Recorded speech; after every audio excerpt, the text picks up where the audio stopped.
அனைவருக்கும் வணக்கம். Welcome back to Thilaksmani YouTube channel. இந்த பதிவில் நம்ம என்ன பார்க்க போகிறோம்னு பார்த்தீங்கன்னா, ஜனவரி மாதத்தில் வளர்பிறை அஷ்டமி என்னைக்கு வருகிறது, அந்நாளில் நாம் காலபைரவரை எவ்வாறு வழிபாடு செய்ய வேண்டும், காலபைரவர் படத்தை வீட்டில் வைத்து வழிபாடு செய்யலாமா, மேலும் அன்றைய தினத்தில் நாம் என்ன பொருட்கள் தானம் செய்ய வேண்டும், மேலும் அந்நாளில் மிளகு தீபம் ஏற்றி எவ்வாறு வழிபாடு செய்ய வேண்டும் என்று இந்த பதிவில் இருக்குது. கண்டிப்பாக பார்த்து பயன்பெறுங்கள். நம்மளுடைய சேனலை சப்ஸ்கிரைப் பண்ணாமல் பார்க்குறவங்க கண்டிப்பாக சப்ஸ்கிரைப் பண்ணிட்டு பாருங்க. வாங்க இப்போ நம்ம வீடியோக்குள்ள போகலாம். சனீஸ்வர பகவானின் குருவாக திகழக்கூடியவரும் காவல் காக்கும் கடவுளாக திகழக்கூடியவரும் தான் காலபைரவர்.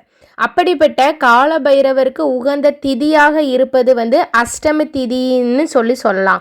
அதுவும் வளர்பிறை அஷ்டமி திதின்னு இருக்கு, தேய்பிறை அஷ்டமி திதி இருக்கு.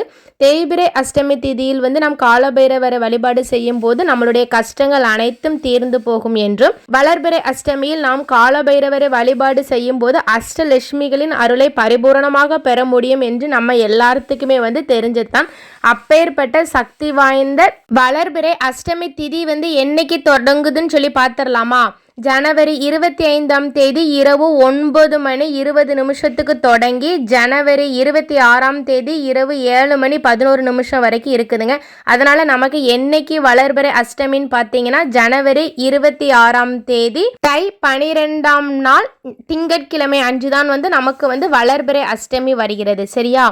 அந்த வளர்பிறை அஷ்டமியில் கால பைரவரை நாம் எளிய பரிகாரமாக மிளகு தீபம் ஏற்றி வழிபாடு செய்யலாம். அது ரொம்பவே விசேஷமானது. நம்மளுடைய வாழ்க்கையில் ஏற்படக்கூடிய பலவிதமான பிரச்சனைகளுக்கு காரணமாக திகழக்கூடியவர்கள் நவக்கிரகங்கள் என்றும், அதிலும் குறிப்பாக சனீஸ்வர பகவானை கூறலாம்.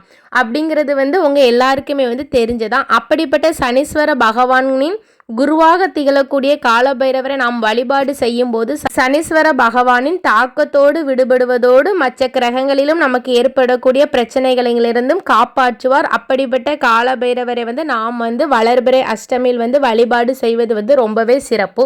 சரி, மிளகு தீபம் எவ்வாறு ஏற்றலாம் சொல்லி பார்த்துடலாமா? ஒரு 5 வெள்ளை மிளகை எடுத்துக்கோங்க. அதை ஒரு சிகப்பு நிற துணியில் சிறு மூட்டையாக கட்டி கொண்டு இழுப்பை எண்ணெயில் தீபம் ஏற்றுவது ரொம்பவே சிறப்பு. அதுவும் வீட்டில் தீபம் ஏற்றி காலபைரவரை படம் வைத்து வழிபாடு செய்யலாமா என்று கேட்டால் கட்டாயமாக கூடாது. ஆலயத்திற்கு சென்றுதான் வழிபாடு செய்ய வேண்டும். காலபைரவர் வீட்டில் ஃபோட்டோ வைத்து அவர்களுக்கு நெய்வேத்தியம் பூ சாட்சிலாம் வழிபாடு செய்யவே கூடாது. நாம் காலபைரவரை தேடி போய் வழிபாடு செய்யும் போது நமக்கு மனசு நிறைய சந்தோஷத்தையும் கை நிறைய பலன்களையும் கொடுத்து அனுப்புவார் என்று சொல்லப்படுகிறது. அதனால் கண்டிப்பாக காலபைரவரை ஆலயத்திற்கு சென்று வழிபடுவதுதான் சால சிறந்தது. மேலும் நம் காலபைரவரை வழிபாடு செய்துவிட்டு நாம் வரும்போது வீட்டின் அருகில் உள்ள தெரு நாய்களுக்கு உணவு அளிப்பது ரொம்பவே நல்லது. நாம் இவ்வாறு வளர்பிறை அஷ்டமியில் காலபைரவரை வழிபாடு செய்வதால் காலபைரவரின் அருளாலும் அஷ்டலட்சுமி அருளாலும் கோடீஸ்வர யோகம் கிடைக்கும். ஓகே நண்பர்களே, இந்த பதிவு உங்க எல்லாத்துக்குமே ரொம்ப பயனுள்ளதாக இருந்திருக்கும் நினைக்கிறேன். கண்டிப்பா உங்களுடைய ஃப்ரெண்ட்ஸ் அண்ட் ஃபேமிலிக்கு ஷேர் பண்ணுங்க. நம்மளுடைய சேனலை சப்ஸ்கிரைப் செய்யுங்கள். அடுத்து இதே மாதிரி ஒரு நல்ல பதிவில் சந்திக்கலாம். உங்களுக்கும் உங்கள் குடும்பத்தில் உள்ள அனைவருக்கும் கால பைரவனுடைய அருள் பரிபூரணமாக கிடைக்கட்டும். நன்றி, வணக்கம்.